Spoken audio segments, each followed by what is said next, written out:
Shalom, selamat pagi Bapak Ibu Saudara-saudari yang dikasihi Kristus.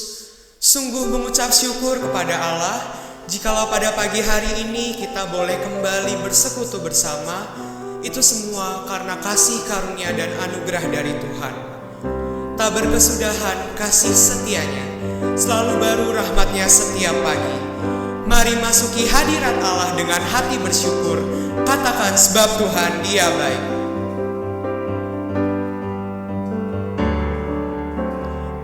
Masuk gerbangnya dengan hati bersyukur, halamannya dengan pujian, penuhi baitnya dengan nyanyian syukur, hadiratnya penuh sukacita. Sebab Tuhan Dia baik dan anugerahnya kekal selama-lamanya. Amin. Sebab Tuhan Dia baik dan anugerahnya kekal selama-lamanya. Amin. Mari kita pujikan sekali lagi. Mari masuk gerbangnya dengan hati bersyukur, halamannya dengan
Bila saat ini kita sedang merasa gelisah dan penuh ketakutan, bila saat ini sengsara dan pencobaan datang menimpa kita, ingat, selalu ada satu pribadi yang senantiasa berada di sisi kita. Di tengah kondisi dunia yang dilanda krisis COVID ini, Ia rindu supaya kita tetap bersahati dan tekun menaikkan setiap doa dan pergumulan kita padanya. Memasuki pemberitaan firman Tuhan, mari kita nyatakan kerinduan kita untuk memanggil Ia. Mari nyanyikan Dia hanya sejauh doa.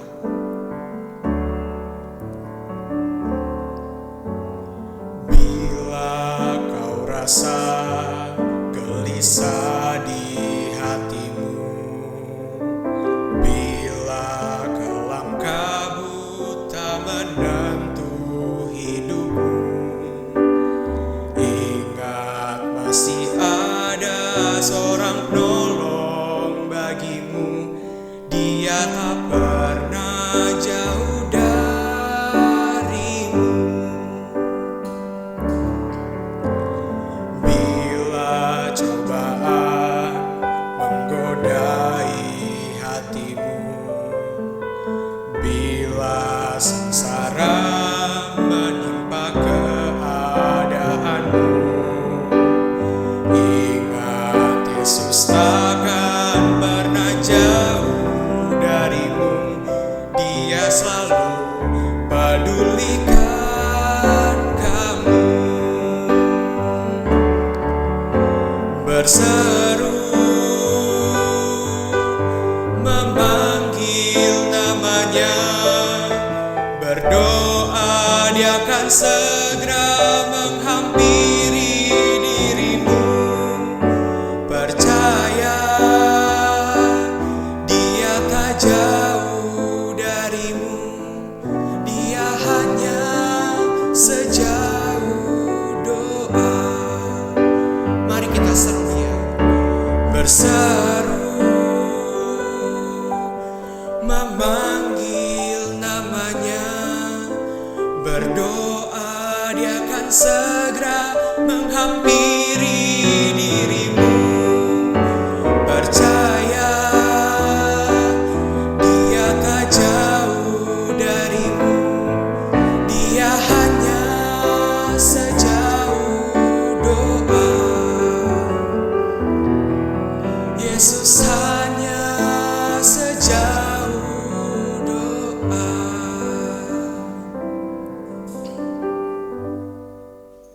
Shalom, selamat pagi Bapak Ibu dan Saudara di rumah kita masing-masing. Pagi hari ini kita akan mendengarkan firman Tuhan dengan tema tetap bertekun dan sehati dalam doa. Oleh sebab itu, sebelum kita mendengarkan firman Tuhan lebih lanjut, kita akan berdoa terlebih dahulu. Mohon pimpinan Tuhan. Mari kita berdoa. Allah yang baik, Allah yang kami puji, kami sembah, kami kenal, di dalam nama Tuhan Yesus Kristus, Tuhan dan Juru Selamat kami yang hidup, segala puji dan syukur kami panjatkan kepadamu ya Tuhan, di mana kami setelah memuji dan memuliakan nama-Mu, pagi hari ini kami akan membaca, merenungkan sebagian daripada kebenaran firman Tuhan. Oleh sebab itu Tuhan, siapkan hati kami, pimpin kami ya Tuhan, dan bila Roh Kudus-Mu terus menyapa setiap kami semua, melalui kebenaran firman-Mu, kami dimampukan untuk mengerti, memahami, dan melakukan dalam kehidupan ini. Terima kasih Bapa. Berbicaralah kepada setiap kami, sapalah hati dan pikiran kami untuk menerima akan kebenaran firman-Mu. Di dalam nama Yesus Kristus kami berdoa. Amin. Pada hari Kamis yang lalu kita telah memperingati hari kenaikan Tuhan Yesus ke sorga, dan pada pagi hari ini kita akan melanjutkan kisahnya di dalam Kisah Para Rasul pasal yang pertama Kisah Para Rasul pasal yang pertama ayat 12 sampai dengan ayat yang ke-14. Dan kita akan buka Alkitab kita, dan saya akan membacakan bagi Bapak Ibu dan saudara-saudara semua. Kisah Para Rasul pasal yang pertama ayat 12 sampai dengan ayat yang ke-14, demikianlah bunyi firman Tuhan. Maka kembalilah rasul-rasul itu ke Yerusalem dari bukit yang disebut Bukit Zaitun, yang hanya seperjalanan sabat jauhnya dari Yerusalem. Setelah mereka tiba di kota, naiklah mereka ke ruang atas, tempat mereka menumpang. Mereka itu ialah Petrus dan Yohanes, Yakobus dan Andreas, Filipus dan Thomas, Bartolomeus dan Matius, Yakobus bin Alfeus, dan Simon orang Selot, dan Yudas bin Yakobus. Mereka semua bertekun dengan sehati dalam doa bersama-sama dengan beberapa perempuan serta Maria, ibu Yesus, dan dengan saudara-saudara Yesus. Demikian pembacaan firman Tuhan pagi hari ini, dan berbahagia setiap kita semua yang sudah membaca serta melakukan di dalam kehidupan sehari-hari. Saudara yang dikasihi dan diberkati oleh Tuhan Yesus Kristus, beberapa hari yang lalu anak kami yang nomor 2 bertanya kepada saya, untuk apa sih Pak kita ini berdoa? Kok setiap malam kita berdoa dan berdoa? Memang setiap malam kami mengadakan doa malam. Anak saya bertanya, toh virus corona ini juga tidak segera hilang. Nah, tentu sebagai orang tua, saya harus memberikan penjelasan dengan baik. Saya katakan bahwa berdoa itu artinya kita berkomunikasi kepada Tuhan. Berkomunikasi dengan Tuhan untuk apa? Untuk memohon pertolongan Tuhan. Untuk memohon perlindungan Tuhan. Karena dialah yang berkuasa atas seluruh alam, isi alam semesta ini. Akhirnya dengan penjelasan itu, anak saya mulai mengerti, dan sekarang tiap malam mulai berkumpul bersama, membaca firman Tuhan dan berdoa. Nah, barangkali saudara juga bertanya, Pak, aku ini sudah berdoa, tetapi kapan virus corona ini segera lenyap dari muka bumi ini? Saudara, kita tidak tahu persis kapan virus ini segera berakhir. Meskipun para ahli sudah memprediksi bahwa pada tanggal sekian, bulan sekian, virus corona akan berakhir. Dan ada yang mengatakan bulan sekian, tinggal 90% katanya. Nah, kita tidak tahu kapan virus ini segera berakhir. Apalagi virus ini bisa membelah dengan cepat. Bahkan satu penelitian mengatakan bahwa virus corona ini berdaya tular 20 kali lipat lebih cepat dibandingkan dengan SARS. Penularannya begitu cepat, begitu luar biasa.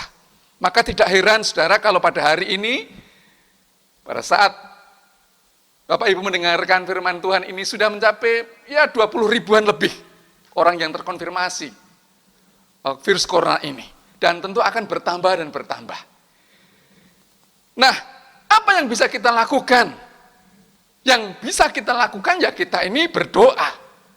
Selain itu kita bisa mendukung program pemerintah untuk memutus rantai penyebaran virus corona ini. Kalau keluar rumah, ya kita memakai masker misalnya. Work from home, kita bekerja dari rumah atau mengerjakan pekerjaan-pekerjaan yang lain dari rumah. Nah, berdoa untuk siapa?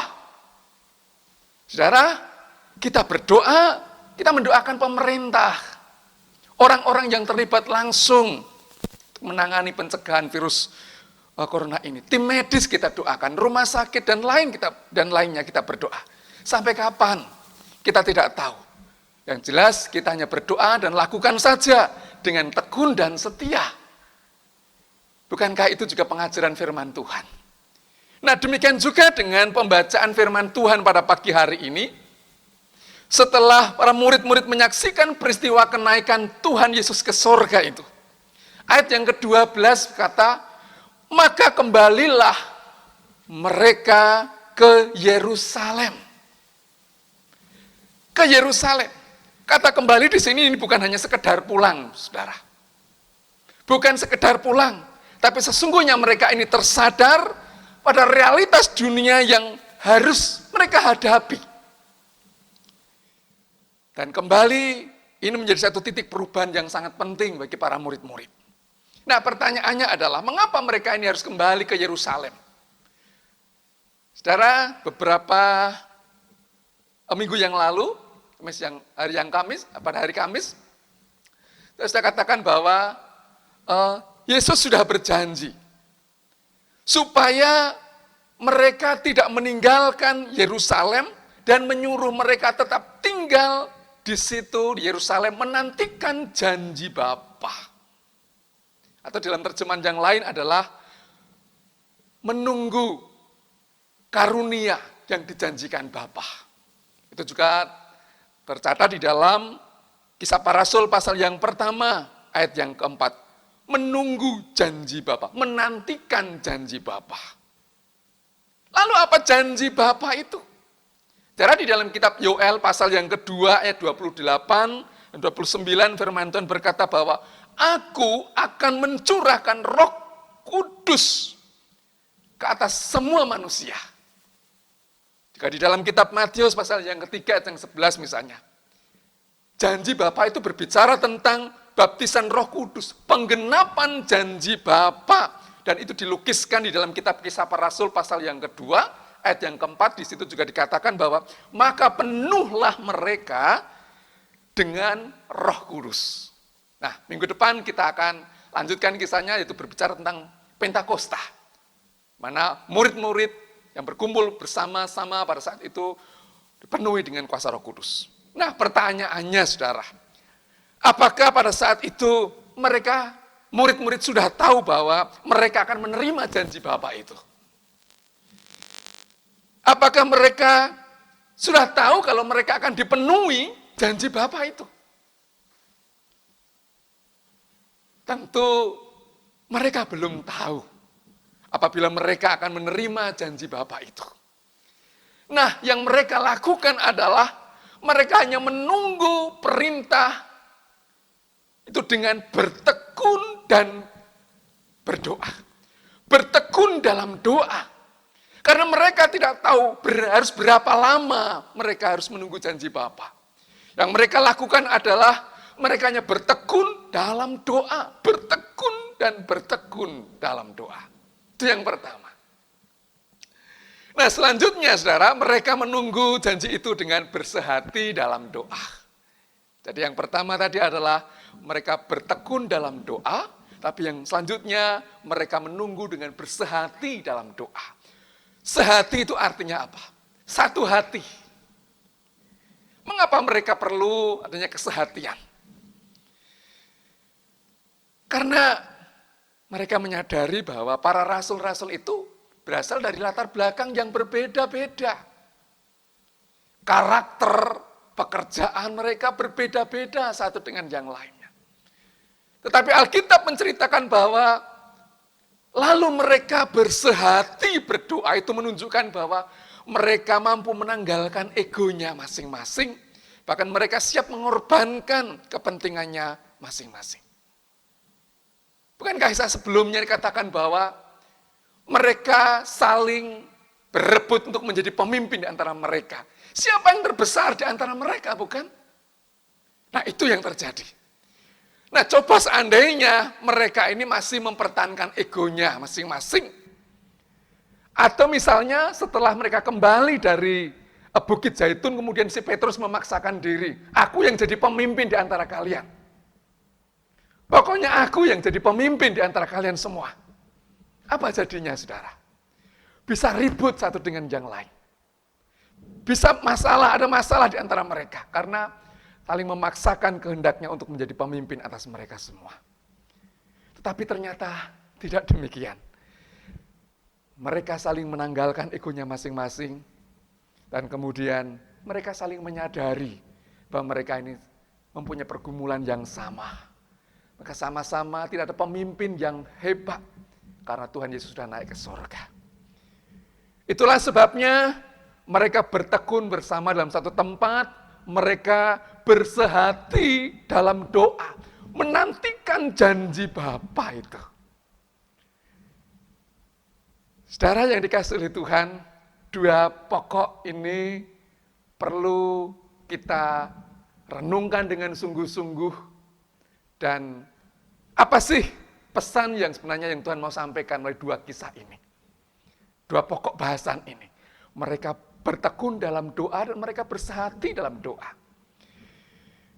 Pesan yang Tuhan sampaikan kepada kita semua, kepada gerejanya adalah, yang pertama, gereja umat Tuhan mesti harus sehati. Ya, jadi yang pertama adalah gereja kita semua umat Tuhan ini harus sehati. Memang tidak mudah Bapak Ibu, karena sekali lagi bahwa gereja ini terdiri dari berbagai macam latar belakang. Ada yang berpendidikan tinggi, ada yang berpendidikan rendah. Punya logat yang berbeda-beda, cara pandang berbeda-beda. Tingkat pemahaman yang berbeda-beda satu dengan yang lain tidak sama, karena kita punya latar belakang yang berbeda-beda satu dengan yang lain. Meskipun demikian, Kristus menghendaki agar kita ini sebagai umat Tuhan harus sehati, menjadi satu. Menjadi satu. Meskipun kita ini punya talenta yang berbeda-beda. Tapi Tuhan menghendaki supaya kita ini saling melengkapi satu dengan yang lain. Saling menopang satu dengan yang lain. Saling menolong satu dengan yang lain. Itulah maksud Tuhan, supaya kita ini bersehati. Nah, kalau kita sudah bersekutu bersama-sama, tidak untuk mencari perbedaan satu dengan yang lain, atau untuk mencari kesalahan orang lain, tidak. Ketika Tuhan sudah kumpulkan kita, bersehati bersama-sama, supaya kita apa? Mendapatkan kekuatan Tuhan. Mendapatkan persekutuan yang erat. Bukan sebaliknya. Menjadikan gereja ini sebagai tempat untuk menunjukkan power kita. Aku yang bisa, aku yang hebat, tidak. Nah, saudara, kalau gereja hanya untuk menonjolkan diri kita, eksistensi kita, ego kita misalnya, kekuatan kita, tanpa memahami anggota-anggota yang lain, bagaimana bisa terjadi yang namanya kesehatian, yang saling menguatkan, saling menopang, saling mendoakan tadi? Tidak ada. Itulah sebabnya dalam kisah ini sungguhnya mengajarkan kepada kita, kepada gereja Tuhan, supaya kita ini bersehati, satu visi, satu tujuan. Untuk apa? Untuk mempermuliakan nama Kristus, nama Tuhan dalam hidupan ini. Ini pesan yang pertama yang Tuhan sampaikan kepada kita semua. Nah, pesan yang kedua adalah, melalui kisah ini, gereja Tuhan mesti harus bertekun dalam doa. Berdoa. Saudara, bertekun dalam doa adalah satu respon iman sebagai wujud ketaatan kita, ketaatan saya dan Bapak Ibu Saudara kepada Kristus. Sebagai wujud iman kita. Doa adalah nafas kehidupan. Dan kalau kita ini bertekun di dalam doa, bila ini menjadi satu gaya hidupan kita sebagai orang-orang yang beriman. Dan itu juga yang dilakukan oleh para murid-murid Yesus. Ketika mereka berkumpul dalam satu tempat, setelah mereka pulang dari bukit tadi, mereka berkumpul dan berdoa. Dan apa hasilnya dalam kisah selanjutnya, dalam peristiwa Pentakosta? Mereka menerima anugerah itu, menerima Roh Kudus, dan kemudian mereka terus bertekun dan bertekun terus memberitakan Injil Tuhan. Sehingga banyak tanda-tanda mujizat yang dilakukan oleh para murid-murid. Karena apa? Karena mereka bertekun di dalam doa kepada Tuhan. Nah, saudara, gereja, umat Tuhan pun mesti harus bertekun dalam doa. Bertekun di dalam doa. Oleh sebab itu, Bapak Ibu, milikilah jam-jam doa yang khusus untuk menaikkan tiap pokok-pokok doa, pergumulan-pergumulan kita kepada Tuhan. Ya, kalau saat ini ada gerakan doa serentak setiap jam 9 malam, ya mari kita akan berdoa dengan tekun. Mungkin hanya 5 menit saja. Mungkin hanya 10 menit. Atau setengah jam, tidak apa-apa. Tapi biarlah itu menjadi habit kita, menjadi kebiasaan kita. Gaya kehidupan kita. Baik secara pribadi maupun keluarga, kita terus berdoa bersama-sama. Nah, barangkali saudara akan bertanya, Pak, aku ini sudah berdoa agar situasinya semakin membaik, tapi kok sepertinya kok belum ada perubahan apa-apa, belum ada tanda-tanda apa-apa. Nah, yang perlu kita lakukan adalah, ya tetaplah kita berdoa kepada Tuhan. Kita memohon, dan bila Tuhan yang berkuasa atas alam semesta ini melakukan karya-karya, tanda-tanda yang besar, mujizat yang besar bagi siapa? Bagi kita, bagi gerejanya, bagi bangsa kita. Ini yang bisa kita lakukan. Ya tetaplah berdoa seperti para murid-murid tadi. Meskipun mereka tidak tahu kapan mereka akan menerima janji Bapa itu. Tapi mereka terus bertekun di dalam doa. Mereka terus bersehati dalam doa. Oleh sebab itu, Bapak Ibu yang dikasihi Tuhan Yesus Kristus, yang kedua ini mengajarkan kepada kita semua, para gereja Tuhan. Mari kita akan tetap bertekun di dalam doa. Dan bertekun sampai Tuhan menjawab doa-doa yang kita panjatkan kepadanya. Oleh sebab itu melalui kebenaran firman Tuhan pada pagi hari ini, bila kita juga memiliki komitmen untuk berdoa dan berdoa kepada Tuhan, baik secara pribadi maupun bersama-sama dengan keluarga. Tetaplah bertekun sehati dalam doa. Kalau kita melakukan dengan sungguh-sungguh, mujizat Tuhan pasti akan nyata. Nyatakan kepada kita semua. Oleh sebab itu, Bapak, Ibu, dan saudaraku yang dikasihi Tuhan, kiranya firman Tuhan pada pagi hari ini mengingatkan saya, mengingatkan kita semua untuk tetap setia, sehati, bertekun di dalam doa. Meskipun saat ini kita sedang menghadapi situasi yang sulit oleh karena COVID-19. Bila tidak mengurangi kesetiaan kita, tidak mengurangi kerinduan kita untuk terus berdoa dan berdoa. Bagi sesama, bagi bangsa, bagi gereja, bagi situasi yang ada di sekitar kita ini. Dan biarlah Roh Kudus terus memampukan kita untuk terus tetap bertekun dan berdoa kepada Tuhan. Dan biarlah melalui firman Tuhan pagi hari ini, kiranya memberkati kita, memberkati gerejanya, dan biarlah terus mengajar kepada kita untuk terus bersehati, terus tetap bertekun di dalam doa kepada Tuhan.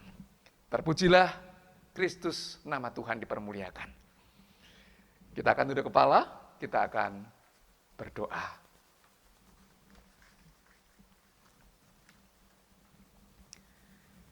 Bapa di dalam surga, pada pagi hari ini kami sungguh bersyukur kepadamu, karena kami boleh mendengarkan sebagian daripada kebenaran firman-Mu. Biarlah firman-Mu pada pagi hari ini ya Tuhan, mengingatkan kepada kami semua sebagai pribadi, sebagai umat, sebagai komunitas orang-orang yang percaya. Biarlah melalui peristiwa murid-murid yang sedang berkumpul bersama menantikan janji Bapa, boleh mengajarkan kepada kami semua, agar kami ini bersehati, berdoa kepadamu, dan mengajarkan kepada kami semua, kami tak bertekun dan bertekun di dalam doa. Karena inilah nafas kehidupan kami ya Tuhan. Inilah yang menjadi kekuatan kami dalam kami mengiring Tuhan. Meskipun saat ini kami belum melihat tanda-tanda yang semakin baik, tapi kami rindu Tuhan, kami hanya terus ingin bertekun dan bertekun di dalam doa. Dan biarlah karya Tuhan sendiri yang terus menyertai dan memberkati, memulihkan situasi bagi bangsa dan dunia saat ini. Terima kasih Bapa. Biarlah firman-Mu ya Tuhan, yang Tuhan terus meter-meterai dalam setiap hati dan kehidupan kami semua. Supaya kami semakin percaya, semakin sungguh-sungguh yakin kepada Tuhan. Bahwa Engkau-lah yang berkuasa, yang mempunyai otoritas atas alam semesta ini. Terima kasih Bapa, terima kasih untuk firman-Mu pada pagi hari ini, dan ajar kepada kami untuk memiliki komitmen, agar kami terus bertekun di dalam doa, bersehati, bertekun, berdoa kepada Tuhan yang hidup. Terpujilah namamu Bapa Surgawi. Di dalam nama Tuhan Yesus Kristus, kami sudah berdoa dan kami mengucap syukur untuk berkat firman-Mu pada pagi hari ini. Haleluya. Amin. Dalam setiap suka dan duka yang kita alami, kita membutuhkan anugerah dan pertolongan dari Allah. Sebab hanya Dialah yang dapat memberikan sejahtera penuh bagi kita. Mari belajar untuk tetap bertekun dan bersehati dalam doa. Nyatakan bahwa kita ini adalah hamba-Nya yang lemah. Setiap jam, setiap waktu kita membutuhkan kasih dan pertolongan dari Allah. Mengakhiri ibadah kita pada pagi hari ini, mari nyanyikan Ya Tuhan tiap jam.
Saudara, setelah kita diberkati dengan pujian dan firman Tuhan, saatnya kita akan mengakhiri ibadah kita pada pagi hari ini.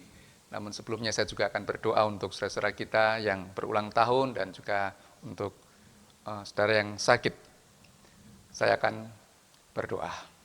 Mari kita berdoa. Kami menaikkan puji dan syukur kepadamu ya Tuhan, memohon kasih dan rahmat-Mu, memohon pertolongan Tuhan. Secara khusus ya Tuhan, saat ini kami berdoa untuk saudara kami yang saat ini mengalami kelemahan tubuh. Kami terus berdoa untuk Bapak Katmo dalam masa-masa pemulihan. Kami mohon kiranya Roh Kudus yang terus menolong dan memberikan kekuatan, kesehatan yang bila Pak Katmo boleh merasakan kesehatan yang semakin hari semakin membaik. Demikian juga Tuhan kami menyerahkan untuk Papa dari Saudara Fendi, kami serahkan di dalam tangan kuasa Tuhan, Kau menolong, terus memberkati, bila kasih karunia Tuhan yang terus memberikan kekuatan kesehatan dalam kehidupan Papa dari Saudara Fendi ini. Juga untuk Ibu Elina, yang dalam masa pemulihan pasca operasinya, Kami berdoa, kami mohon kiranya bilur-bilur-Mu ya Tuhan, terus menolong, memberikan kekuatan, kesembuhan. Engkau adalah Yehova Rafa, Allah Sang Penyembuh kami. Dan kami percaya, Engkau yang sanggup memberikan yang terbaik dalam kehidupan Ibu Elina. Demikian juga Tuhan, kami menyerahkan saudara kami yang saat ini mengalami kelemahan tubuh, dan kami tidak bisa menyebutkan satu persatu. Kami mohon kiranya kasih Tuhan menolong dan memberikan kekuatan, kesehatan, kesembuhan kepada saudara-saudara kami ini. Demikian juga Tuhan, untuk para lansia pun kami serahkan di dalam tangan kuasa-Mu. Tuhan berkati, biarlah masa-masa lanjut mereka tetap merasakan kekuatan dan penghiburan, sukacita yang datang daripada Tuhan sendiri. Terima kasih Bapa, dan pada pagi hari ini kami juga berdoa untuk saudara kami yang berulang tahun, khususnya tanggal 24 Mei, Ibu Sri Haryani. Kami menyerahkan ya Tuhan di dalam tangan kuasa Tuhan, bila dengan pertambahan usia ini, Ibu Sri Haryani semakin diberkati oleh Tuhan. Tuhan menolong, Tuhan memberkati dalam setiap usaha pekerjaannya, dalam rumah tangganya, dalam setiap aktivitas apapun, Tuhan memberkati. Biarlah melalui dengan pertambahan usia Ibu Rini Haryani ini semakin diberkati Tuhan, dan biarlah melaluinya nama Tuhan dipermuliakan. Terima kasih Bapak, inilah setiap pokok doa kami yang kami terus panjatkan kepada Tuhan yang hidup, dan biarlah kasih setia-Mu terus menolong dan memberkatinya. Bapak, Ibu, dan saudaraku yang dikasihi oleh Tuhan, sekarang arahkan hatimu kepada Tuhan dan terimalah berkat Tuhan. Tuhan memberkati engkau, Tuhan melindungi engkau, Tuhan menyinari engkau dengan wajah-Nya dan memberikan engkau kasih karunia. Tuhan menghadapkan wajah-Nya kepada engkau dan memberi engkau damai sejahtera. Amin. Selamat hari Minggu, selamat beraktivitas. Tuhan memberkati kita semua. Amin.